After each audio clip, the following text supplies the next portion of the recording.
বিশ্বকাপের আগে শেষবারের মতো প্রস্তুতি নিচ্ছে দলগুলো, কিন্তু সেখানে নেই ক্রিস্টিয়ানো রোনালদো। তাকে ছাড়া বেশ ভালোই ভুগছে পর্তুগাল, আর তাই ভক্তকুলের পাশাপাশি টিম ম্যানেজমেন্টও অধীর আগ্রহে অপেক্ষায় CR7-এর মাঠে ফেরা নিয়ে।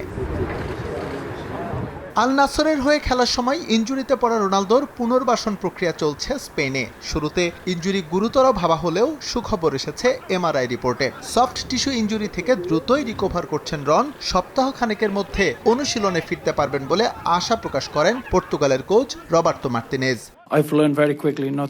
এটা সত্য যে এখন তার একটি সফট টিস্যুর ইনজুরি হয়েছে। আমরা ক্লাবের সঙ্গে সমন্বয় করে কাজ করছি। আমাদের ধারণা সম্ভবত আগামী সপ্তাহে সে আবারও অনুশীলনে যোগ দিতে পারবে, আর এটা হবে আমাদের জন্য দারুণ এক পাওয়া, কারণ তিনি একটি উদাহরণ। মাঠে যখন রোনালদো পারফর্ম করেন তাকে মনে হয় না 41 বছর বয়সী খেলোয়াড়। প্রতিদিন সে নিজেকে উন্নত করার জন্য মুখিয়ে থাকে। মাঠের বাইরে তিনি একজন আদর্শ অধিনায়ক এবং জাতীয় দলের নতুন খেলোয়াড়দের জন্য অনুপ্রেরণা। মধ্য গগনে তপ্ত রোদ ছড়ানো সূর্যও একটা সময় অস্তমিত হয়। ঠিক তেমনি বিশ্বের সর্বকালের অন্যতম সেরা হলেও একটা সময় ঠিকই থামতে হবে ক্রিস্টিয়ানো রোনালদোকে। এটা অস্বীকার করার উপায় নেই। তিনি এখন ক্যারিয়ার সায়ান্নে, কিন্তু যে পারফরমেন্স দিয়ে চলেছেন পর্তুগিজ মহাতারকা, তাতে সত্যিই বলা কঠিন ক্যারিয়ারে তার কখন পড়বে ফুল স্টপ।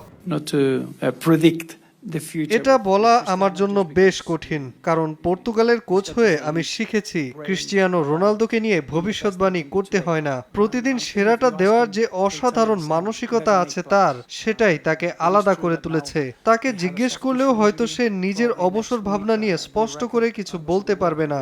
এই বয়সে যে 30 ম্যাচে 25টি গোল করে, তাকে নিয়ে কোনো কিছু অনুমান করা আসলেই কঠিন। পর্তুগালের বিশ্বকাপ স্কোয়াডে রোনালদো থাকবেন অবধারিতভাবে। দলের সঙ্গে মানিয়ে নিতে একটু আগে ভাগেই তার ক্যাম্পে যোগ দেওয়ার ইঙ্গিত দিয়ে রেখেছে টিম ম্যানেজমেন্ট। SM ইকবাল, সময় সংবাদ।